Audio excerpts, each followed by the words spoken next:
Now 1. The breaking point introduce.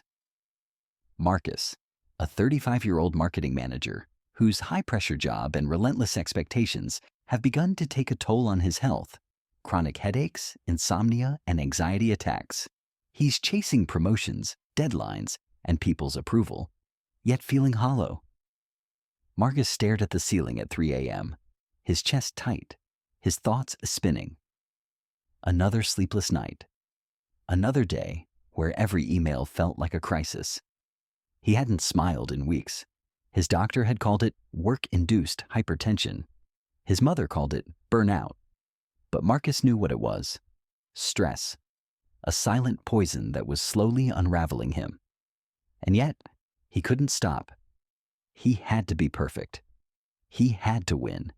He had to be everything for everyone. But for himself, he was nothing but a vessel of pressure ready to burst. 2. The catalyst.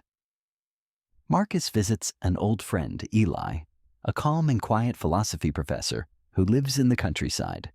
During their visit, Marcus breaks down. Eli introduces him to Stoicism and tells him, "Stress isn't what happens to you. It's how you respond." "Marcus, you're not broken," Eli said, pouring tea in the sunlit kitchen. "You're just at war with what you can't control." Marcus scoffed. "Easy for you to say. You don't have my job, my life." Eli raised an eyebrow. "No, but I have a choice, and so do you." He handed Marcus a weathered book, Meditations by Marcus Aurelius.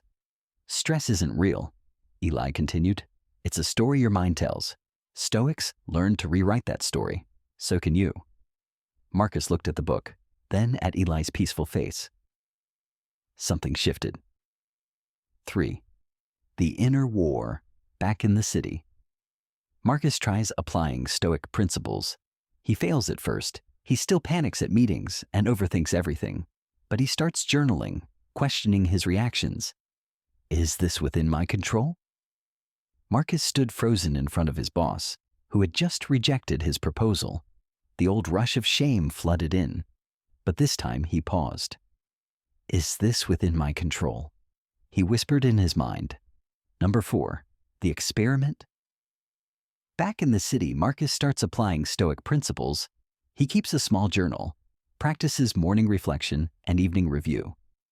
Instead of reacting in anger, he breathes and reminds himself, is this within my control? Monday morning, his boss yelled about a missed metric. Instead of defending himself or spiraling, Marcus simply nodded. I understand. I'll improve what I can. That evening, he wrote, did I lose control today? Yes, briefly, but I came back. He began noticing his body felt lighter, his jaw unclenched. He drank tea instead of coffee, walked instead of scrolled. He still had problems, but the way he held them had changed. Like a man carrying water in a bucket, he no longer spilled it with every bump. He simply carried it more mindfully. 5. The test. A major campaign fails. His team panics. Stress buzzes in the air. But Marcus doesn't spiral. He pauses, recalls a Stoic practice, premeditatio malorum, preparing for the worst. He had visualized this, failure, loss, embarrassment, so when it came, it didn't own him. He stood before the team. We failed. Now we learn. No shouting, no blaming, just calm leadership. That night in his journal, he wrote, today I was not shaken. The storm came, but I remembered I am not the storm. He realized stress only made him sick when he allowed it to, when he believed every setback was personal. But Stoicism had shown him it was just life, and life was not the enemy. 6. The return to peace. Months later, Marcus is healthier, calmer, more focused. He still works hard, but without the poison of stress. He visits Eli again and says, I finally understand. Peace is not escape. It's discipline. Eli smiled, pouring them tea.